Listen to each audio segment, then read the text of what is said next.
All right. Good afternoon. I'm Sean, And Andrew, and we're back again for our second podcast. Thank you guys for listening. We appreciate it. Please make sure that you subscribe if you can.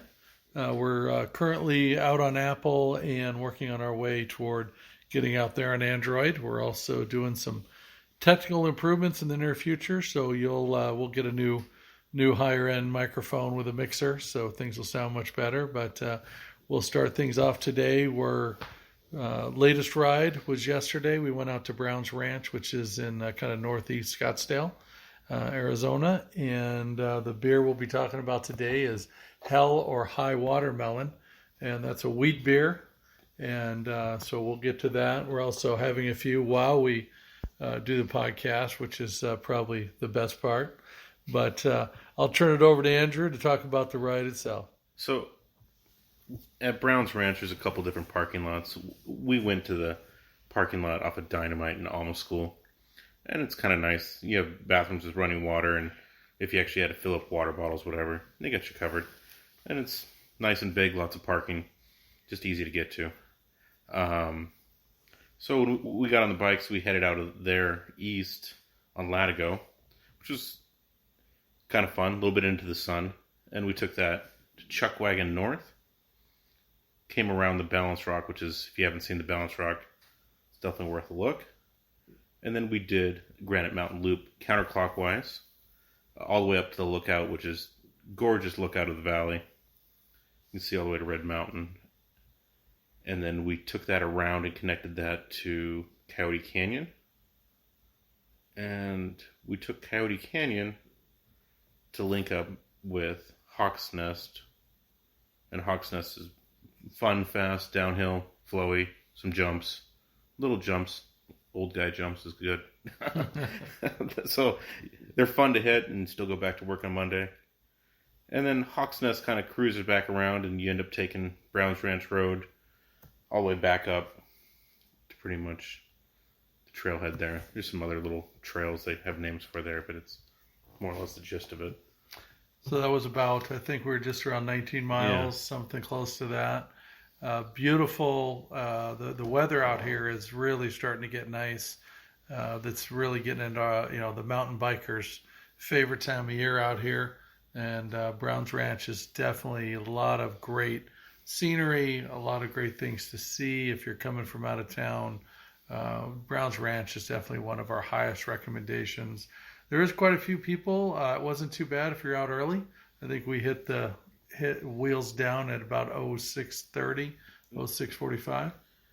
The park's so big, you could have the parking lot full, and you see a couple people, and you just get to the back of the park, or where it takes 10 miles to get to, and you're away from the hikers, and most of the time the horse people show up later than we do. So it looks like there's a lot of people, but the park's so big, everyone spreads out, and you won't see the same person twice. You can definitely see where the horses have been, so you do have to watch out. It is single track with lots of landmines along the way, so watch that, especially when you're coming downhill. One of our favorite spots, Coyote Canyon, was beautiful. First time. So right, some uphills, some downhills, but connecting to Hawk's Nest was really where you kind of got that reward, that fun downhill. Got to catch your breath again. And so we really enjoyed that part. And then coming around, once we came around the backside, and I think we were connecting from the end of Hawk's Nest to Browns, there's quite a bit of sand. So, stay high on the right or high on the left. A lot of sand in the middle. And but that heading back up to where the parking lot was a good race. I was trying not to get dropped by Andrew again. And so that was good. We were riding with a couple other guys, and one of them was like, we're taking Coyote Canyon. Sean and I we hadn't taken him before. And we're like, okay. And there's just something that's awesome about, no matter your skill level, and I'm not saying we're perfectly skilled, but riding a trail for the first time gives you that whole like, oh, what's around this corner? What's here? And that little anticipation, a little bit of nervousness. It's awesome. Yeah, keeps the adrenaline going. Sure And what does. we like about Browns is they did a great job just taking care of the trails. And again, we're talking about a couple of 100 miles of trails there at Browns. So the one we're talking about was just what we did, but there were literally 30 or 40 other trails that you could take. And Browns is right next to another park that we'll talk about in the future called McDowell Mountain, which is another, very well-known park to all the riders here in Arizona. So either of those parks are great, but there's actually trails that will connect those two parks if you're in for a long ride, 40 or 50 miles. That is a good ride. But overall, ride went well. Again, we took a lot of water. I think I drank most of 2 to 2.5 liters. So we're big proponents of hydration. And other than my seat dropper giving me a little bit of fit, it worked pretty well. It's better to have the water and not need it, and you're not racing, so who cares if you take an extra pound or two? It doesn't really matter. Right, and then having having your snacks along the way helps. If you can eat it on the drive, on the ride, great. If not, it's worth a stop when you get to the lookout point there at the end of Granite Mountain Lookout was awesome to take a break there. And Balanced Rock usually gets a lot of riders in there, so it's not unforeseen to walk in and or ride in and see 30, 40, 50 bikes all laying around and everybody's kind of hanging out. So a great place to network and get to know all those folks up there. A lot of clubs. We saw a trailer come through that probably had the tour bus. To the tour bus of mountain bikes, probably had 25, 30 mountain bikes on it, which was a pretty cool setup. We encountered them just at the very end. So if you're riding by yourself and you definitely want that peace and quiet, that Zen moment, get out early. You'll be out before the tours and done before any of those guys show up. Yeah, especially if you're a Strava guy or gal. We'll save the terms, but if you're one of those folks that really is looking to work on times and you're watching your setup, you definitely want to get there early so you're not held up by the novice riders. And as always we say, keep the rules, the unwritten rules of mountain bike, which is if you're going downhill and somebody else is coming uphill, they get the right of way. Of course, pedestrians and horses get the right of way out here. And, just try to be considerate. Please make sure that you mention to people before you come up on them that, hey, I'm going to pass you on the left, and wait till they move over. We know you're in a hurry, some of you guys that are much better riders than the rest of us. But or how many in the group. Right. And definitely please let us know, hey, I got 4 more, I got 5 more, whatever, because that definitely helps us. We were riding McDowell Mountain, Pemberton, and I ended up with a You're not going to say that, are you? A dad that passed me, and I ended up with a 14-year-old, his head right inside my left arm area there, and we ended up falling down together. And but Dad said one coming, and the son never said anything. He just tried to get by after I had moved over. And so fortunately he was okay. I was okay. He took 210 pounds of man on top of him, that does unfortunately. Not sound good. It doesn't sound good, but on including the mountain bike. But he was okay. So that kid was fast. And he was a great rider. So we're all happy. You weren't slowing him down today. You just made him mad. Yeah. But I think we passed him later. I'm not sure. They were taking a long break on the way to the truck, probably. I did stop and make sure I had some first aid kit and was making sure he was okay, and he was fine. So we didn't leave until we made sure he was good. So, but anyway, those things happen out there. So we've had lots of people that have had injuries with people that are especially single track, and you're coming the other way around sharp corners, flat which there tires, are a few anything, of those. Yeah. Flat tires, just move out of the way. And so, all right, well, that covers a lot of Browns Ranch. Again, get out there, because that is one great place to ride. And the weather's just getting better and better for that. Right. If you want your peace and quiet, just get out to the north end of the park. You'll be away from a lot of people most of the time. Right. And they've got some great crews out there, a lot of volunteers that take great care of that place. So definitely a good deal. But all right, well, I think we'll move on to the next segment of our show, which is to talk about this beer, courtesy of Andrew, our beer connoisseur. It is Hell or High Watermelon.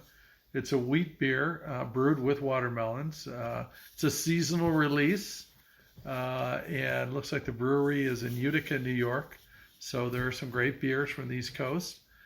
This is kind of cool. The can shows it looks like the Statue of Liberty sitting on top of the Golden Gate Bridge with a barge of watermelons floating by. And so this is also, it's called the 21st Amendment Brewery. And so if you like the different flavors that fruit brings to beer, we love this. This is a great beer. So I'll turn it over to Andrew. Number one, if you don't like fruit in your beer, you're not going to like it. It's hot here in Arizona. You can do a little fruit in the beer. It's nice. It's smooth. It's not sweet. It's a lot of beers with fruit that can have a very artificial or Jolly Rancher type flavor to them.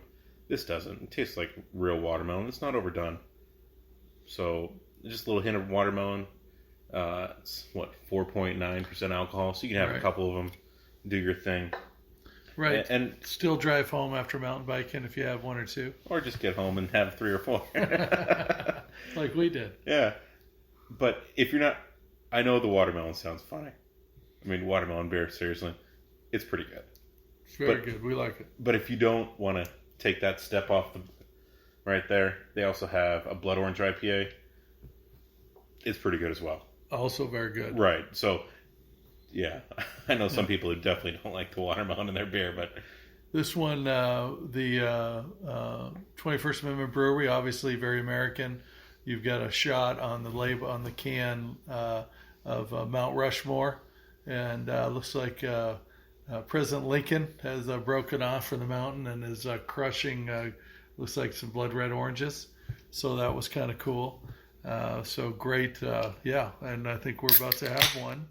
Whoops. So I hope that's legal. I guess with a podcast, who cares, right? Yeah. Right. Yeah, it's beer. We actually did some work this weekend. Exactly. Thank you, sir. Yeah. This is good stuff. So either way, it is good. In fact, I think it's on the list of 100 collectible. Oh, Scott, pardon us. Whoops. 100 collectible beers. I think. Yeah, you can't go too wrong. But then again, if you're a traditional beer guy who likes the traditional beers, maybe not. But I don't know. We go from left to right and up and down. Yep, we do like the beer. So, all right, guys. Well, don't have a ton more to say about it. And of course, we'll be back again on the next podcast. I think we'll either be doing McDowell Mountain or we'll be doing one of the other ones close to us. Right.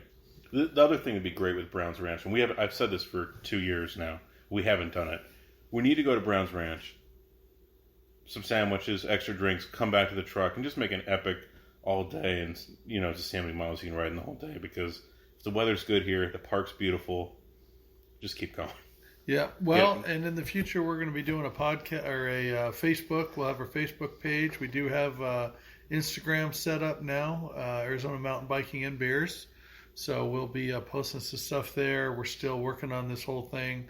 So we'll get a Facebook page set up. We're going to put a ton of pics out there of different stuff we've done, maybe some videos. One podcast at a time. One podcast at a time. And again, we'll do some improvement on the podcast with the microphone and so forth, like we mentioned. So, all right. Well, this is Sean. And Andrew. And we're signing off for this episode, and we'll see you back for episode number 3. Bye-bye.